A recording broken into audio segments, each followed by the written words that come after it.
From the Cactus, KCTS-FM Phoenix, I'm Jamison Greenwood with Greenwood & Company. Well, I hope everybody's been having a good weekend. It's getting colder as usual. Thanksgiving is this Thursday, and I have to tell you, I'm so thankful to be able to spend this time with you every Saturday to share stories and poetry with you and just take a break from the world around us. When I think of breaks, I think of pastimes, and I think of my dad and all of his favorite pastimes, one of which was trains. And every Thanksgiving, we would go to this, what we called the turkey meet, which was a train show, a swap meet where people would sell trains and track and model buildings and everything. Well, there were a lot of fun memories from those train shows, but one in particular sticks out to me, which I am very thankful for and thought it was perfect to share with y'all this Thanksgiving.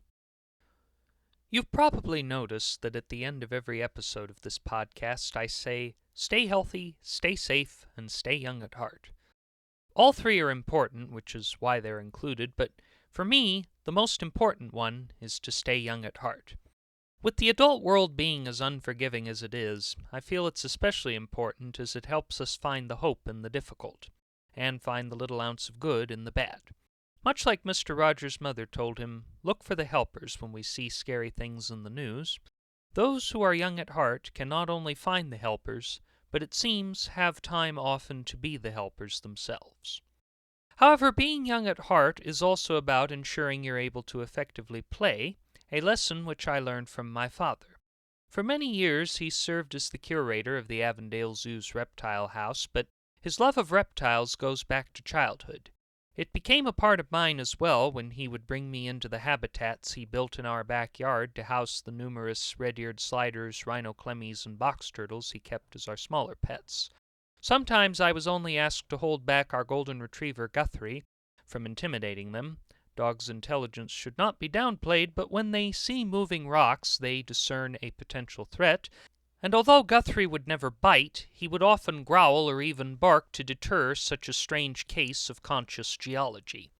"Why are those rocks moving?" I asked, striving to speak on the dog's behalf. "They are wild animals. Guthrie is a wild animal," Dad exclaimed. While my sister Macy and I got along well, we are unusual in that I, the brother, inherited more of our mother's traits, while the sister inherited more of our dad's traits.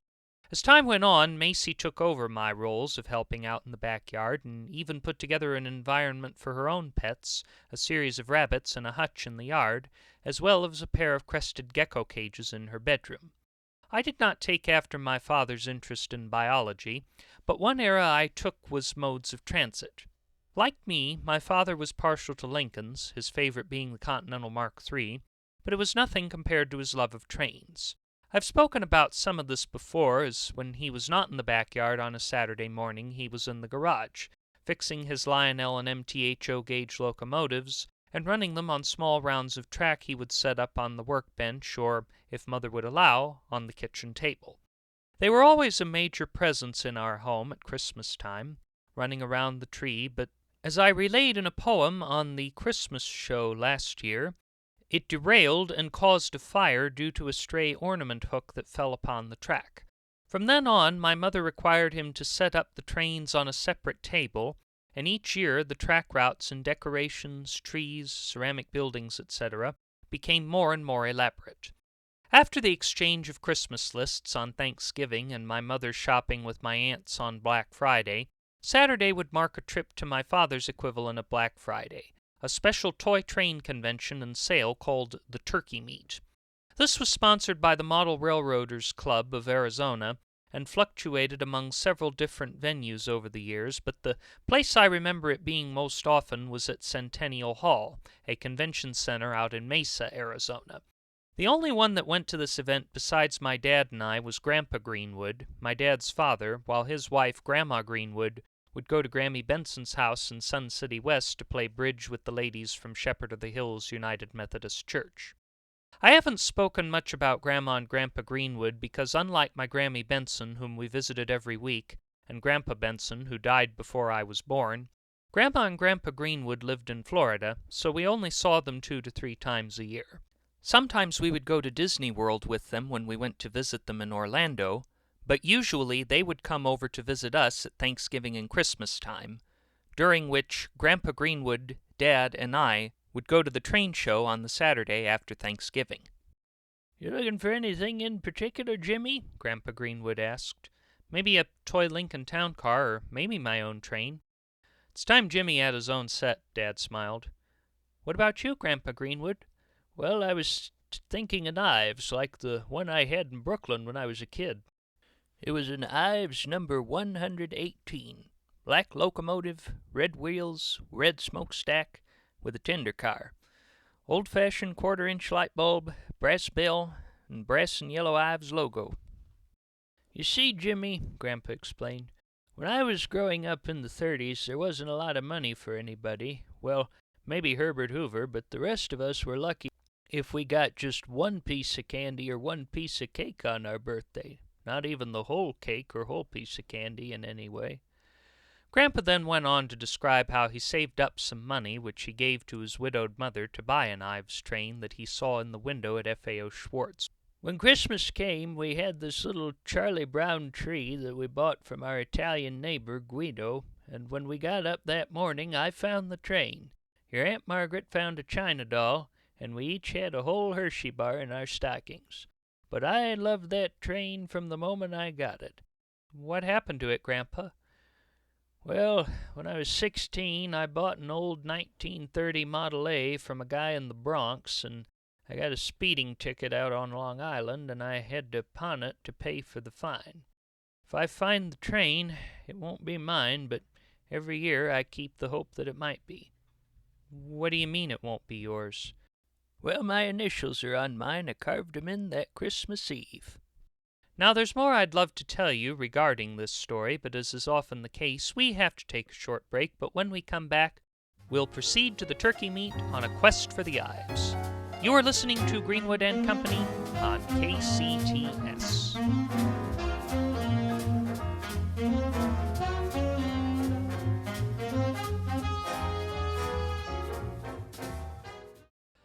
Is the hustle and bustle of food shopping for this Thanksgiving making you a little less thankful?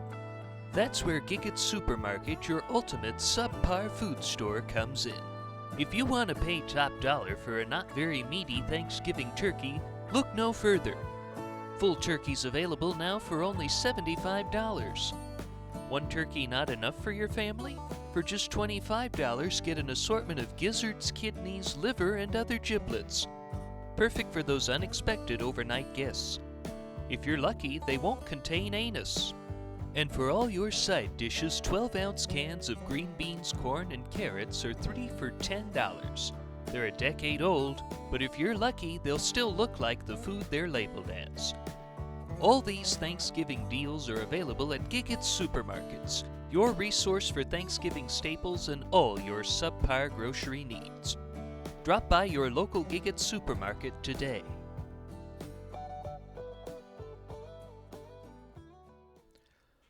Oh, there's no place like home for the holidays, 'cause no matter how far away you... welcome back. You are listening to Greenwood and Company on the Cactus, KCTS. So, before the break, Grandpa Greenwood was telling me of his coveted Ives toy train. The drive to the turkey meat was uneventful, a jot down the I-10 to the Loop 202 to Centennial Hall on Center Street. Inside, a bank of wrinkled blue-haired ladies, dragged along by their mostly hairless husbands to these functions, sat selling raffle tickets and or discussing bridge scores and how they cope with their husbands' collecting. "Well, he gave up space in the garage." "Oh, you're lucky," another old lady said. "Mine completely took over the closet in our master bedroom. He keeps saying he'll convert the back porch, but it never happens." Beyond the carpeted reception area, the two-story convention hall was filled with several layouts, a table of train and non-train door prizes for the raffle, and a dozen rows of tables containing big and small locomotives from G-gauge to Z-gauge and everything in between. For those of you who are uninitiated, G-gauge is the largest, Z-gauge is the smallest. They also had track transformers, tunnels, toy buildings, and toy cars. On the intercom above, Bing Crosby and the Andrews sisters were singing Santa Claus is Comin' to Town, but the music was overshadowed by the clanking along of the trains, the occasional whistle or bell, and the joyous grins of the old men who ran them. It was as if Santa already came to town, and it wasn't even the first Sunday of Advent. "I see some town cars over there, Jimmy," Dad said. Grandpa and I went over to where the town cars were while Dad began his rounds up and down all the aisles, his tradition to scale the whole show at least once. Grandpa took me to see the table where I saw 3 Lincoln Town Car limousines in 1/24 scale with working doors, a white one, a black one, and a silver one.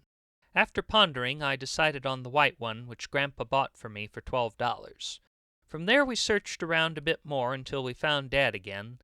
Then while Grandpa went to evacuate his bladder, Dad and I did another round on all the tables.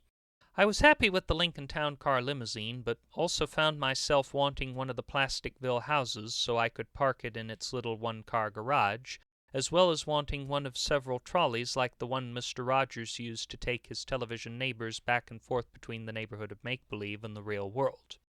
Dad wound up buying a tiny railroad crossing sign along with a Lionel transformer and one of those little sheds with the railroad foreman that comes out the door every time a train goes by. By this time I was getting bored and wanting to get lunch, get home, then take Grandma and Grandpa Greenwood out to visit Grammy Benson as per Saturday protocol. But as I was about to ask Dad if we could stop at the snack bar to get something to drink, I caught sight of what looked like an Ives locomotive. It was black, with red wheels and a red smokestack, had a little brass bell, and the number on it was 118, much like the one Grandpa had described. "Can we look at that one, Dad?" "The Ives?" Dad glanced over. "Looks like the one Grandpa said he had." "Don't touch it," Dad admonished. "Can you turn it over?" I asked once we approached the table. "I want to see if it has Grandpa's signature." "I doubt it." Dad shook his head. He looked toward the ceiling as he pondered. He wasn't as partial to Ives as Grandpa was, preferring to stick to Lionel or MTH, but after a moment he decided, maybe we can give it to him for Christmas. He went up to the gentleman at the table, a white-haired, heavy-set guy who wore a Hawaiian shirt with surfboards and Ford Woody station wagons, and a conductor's hat with the Atchison, Topeka, and Santa Fe logo on top of it. "Now let me do the talking," Dad admonished. I was okay with this, as I've always been scared reaching out and talking to a random stranger that I barely met. "Can we take a look at that Ives, please?" Dad asked. "Sure," said the old man in the conductor's hat. Dad turned it over, and in one of those one-in-a-million chances, the initials R.W.G. for Robert Walsh Greenwood were carved in that typical 8-year-old boy's style of writing. "I think that's Grandpa's train." "How much?" Dad asked. "$75, said the old man. "There's 80. Dad gave him 4 $20 bills. He gave Dad a 5, then got a small box from J.C. Penney's to put the Ives locomotive inside, wrapping it in some bubble wrap to keep it protected. That black Ives locomotive may have been just a dusty collector's item to him, but to Dad, Grandpa, and I, it was priceless beyond words. "We can't wait until Christmas, Daddy," I said. "We have to give it to him now." Grandpa was admiring a Christmas-themed layout in a smaller annex room of the side of the main exhibit hall when we showed him what we found. "Grandpa, I found your train." Grandpa took a look at the bottom. "It is my train." "It was cheap, too," Dad said. $75. $75? What a rip-off. They only gave me 15 for it in 1947. Where is that bastard? Well, Dad and I took some time to convince him that we didn't need to go back and negotiate reimbursement further, but by the end of that evening, Grandpa considered getting that train back one of the things he was most thankful for this Thanksgiving, and that memory is one of the things that I am most thankful for. You're listening to Greenwood and Company on KCTS.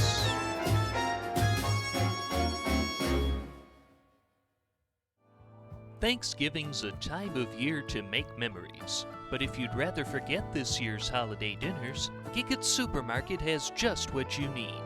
For the sophisticated crowd who love only the finest wine, we've got our exclusive bottles of Liquide Moteur. Looks like Napa Valley, but bottled in Fresno. Your choice of Chardonnay, Pinot Noir, White Zinfandel, or Port. all with that classic nauseating taste. Need something stronger, like whiskey or bourbon? If you love Jack Daniels, you'll tolerate Ubriaco.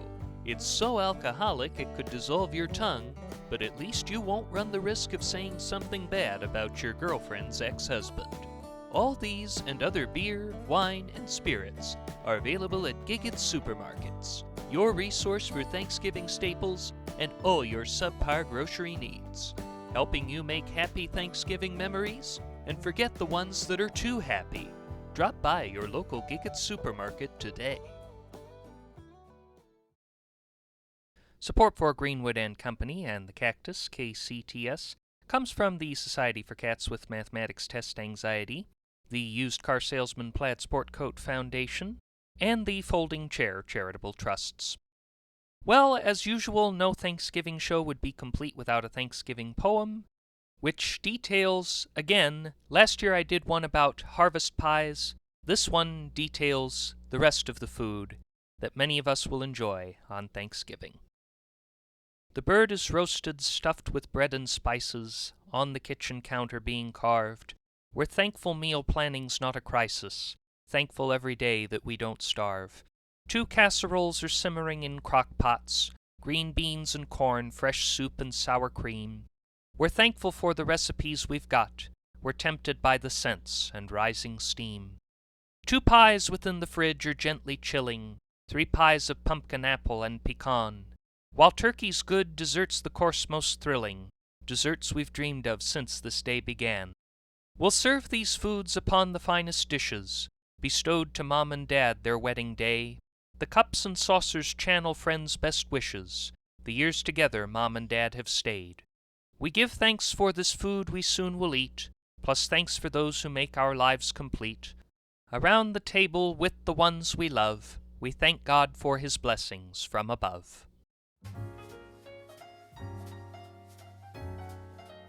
That brings an end to this week's Greenwood and Company. Our show was created and hosted by yours truly and was written by him along with James Salison and Minnesota Martinez. The engineer is Ivan Crosby. Jonas Andrews answers the phones even though we don't take calls on this program. The theme was composed by Martin Landstrom, and our costumes are provided by Grandma's Garage Thrift Shop. All the characters, settings, and situations depicted in this program, along with all advertised products, are entirely fictional, and any similarities to products, events, or persons, living or dead, is entirely coincidental. Also, KCTS is not an actual radio station. Be sure to visit our website at JamisonGreenwoodPodcast.com to learn more about Greenwood and Company, and make sure to follow us on the podcast platform of your choice and share with your friends on social media. Just a reminder to please be careful if you are going out on the 101, the 17, or Route 66 tonight.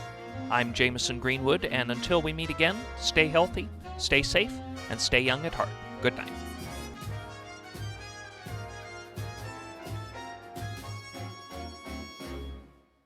This is KCTS FM Phoenix. Stay tuned for Lacking in Substance.